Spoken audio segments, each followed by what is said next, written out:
Héctor Dante Sincota es un poeta y crítico literario argentino que, entre otros temas, se ha especializado en analizar nada menos que la poesía de Mariano Melgar, nuestro poeta emblemático.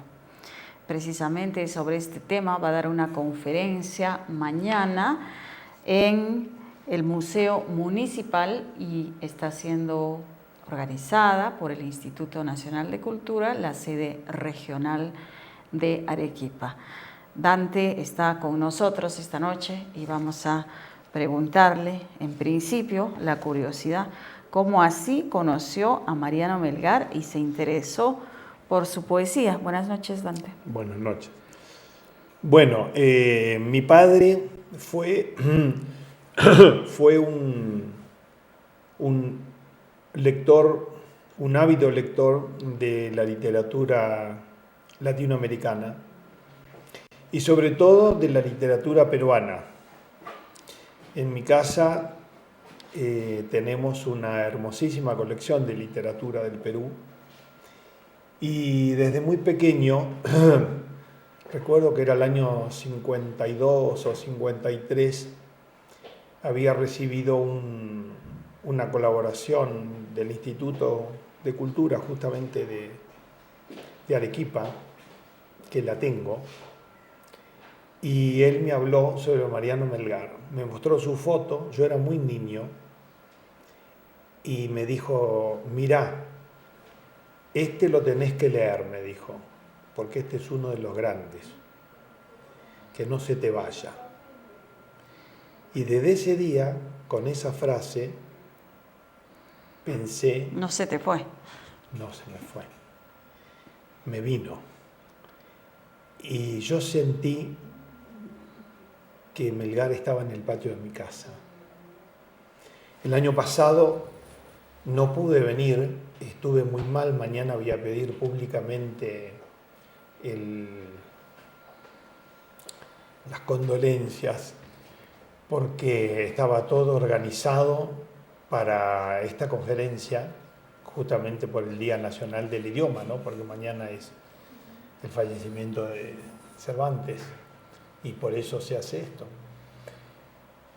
Y me pareció de alguna forma una falta de educación venir a Arequipa a hablar ante peruanos sobre Mariano Melgar, la verdad.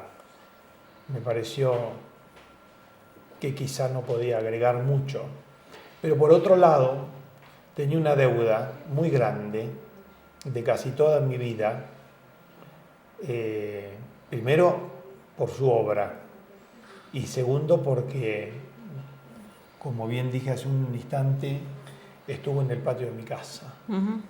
Caminó con nosotros. Bueno, de todas maneras es una perspectiva nueva, ¿no? Diferente, sí, que la que pueden tener acá. Sí, ¿Hay es un algo estudio que endocrítico. hayas advertido como característico en la poesía de Melgar o en su personalidad o en sus ideales? ¿Cómo te cautivó, como dices? Me cautivó por una palabra, una cosa muy curiosa, con la palabra yarabí. Y yo escribí algunos yarabí. En su momento no había pensado en él, pero sí había pensado en la palabra. Entonces, indirectamente, bueno, había pensado en él, ¿no? Yarabí es una palabra que deriva del quechua, ¿no? Así es. Y bueno, él fue un poeta muy original. Eso es el gran valor de Melgar. Fue un poeta original, fue casi el fundador del romanticismo, ¿no? Latinoamericano. Piensa que murió a los 25 años, erróneamente. Luis Alberto Sánchez dice que nació en el año 1792, pero no es así. Nació en 1790.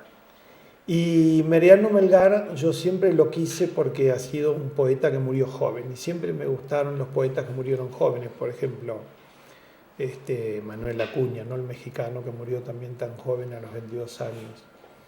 De manera tal que tengo, bueno, Shelley a los 29, Keats a los 26. De manera tal que me gusta mucho la juventud de la poesía, ¿no? Y Mariano Melgar ha puesto algo que no ha puesto casi ningún poeta, diría, me atrevería a decir ninguno, que para su momento, para su época, él fue muy original, porque él habló sobre el suelo latinoamericano y no se copió del romanticismo europeo, que era algo que generalmente después se hizo, por ejemplo, Echeverría en la Argentina, ¿no? Con Byron y bueno, el romanticismo francés. Pero él no fue a beber de esa fuente, él bebió de esta tierra. Tenía sus propias preocupaciones, digamos, sus propios ideales, en fin, su propia... Justamente murió por un ideal, ¿no? Así es. Sí. Bueno, también vas a hablar sobre Cervantes, cómo se conectan estos dos personajes. Sí. Literarios. Venía en el avión, no hay ninguna conexión en realidad, serían como dos movimientos de una sinfonía, ¿no? Totalmente distintos. Pero bueno, el 23 de abril es la muerte de Cervantes y como el año pasado la idea justamente era la lengua española, entonces pensé que debería haber estado dedicado a Cervantes. No mucho tiempo, van a ser solamente 20 minutos. Y por otro lado, la otra búsqueda de la lengua española, a quien le debemos, a Cervantes, a través de Mariano Melgar. O sea que es un recuerdo para Cervantes y para Melgar en la Ciudad Blanca. Ciudad que curiosamente es hermosa por la palabra blanca, ¿no? No había estado nunca, solamente estuve, pero muy de pasada. Estuve en el año 97 en Puno, en Juliaca. También me agarró el soroche. ¿Cómo esta vez? Como esta vez. No sirvo para estar cerca de Dios. Porque tú eres de La Plata. Sí, bueno, y La Plata está al lado del río de La Plata y bueno, vivimos prácticamente sobre el nivel del mar. Es bravo esto, ¿eh?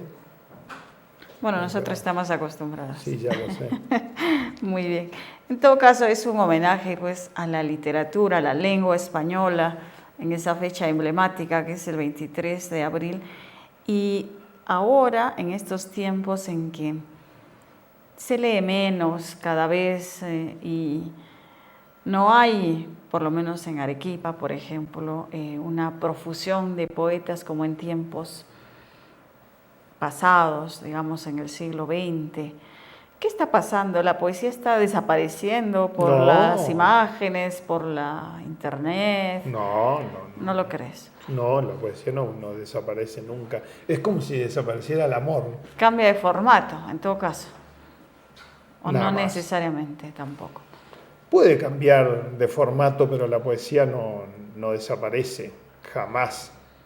Es como te repito, ¿no? Es como si desapareciera el amor.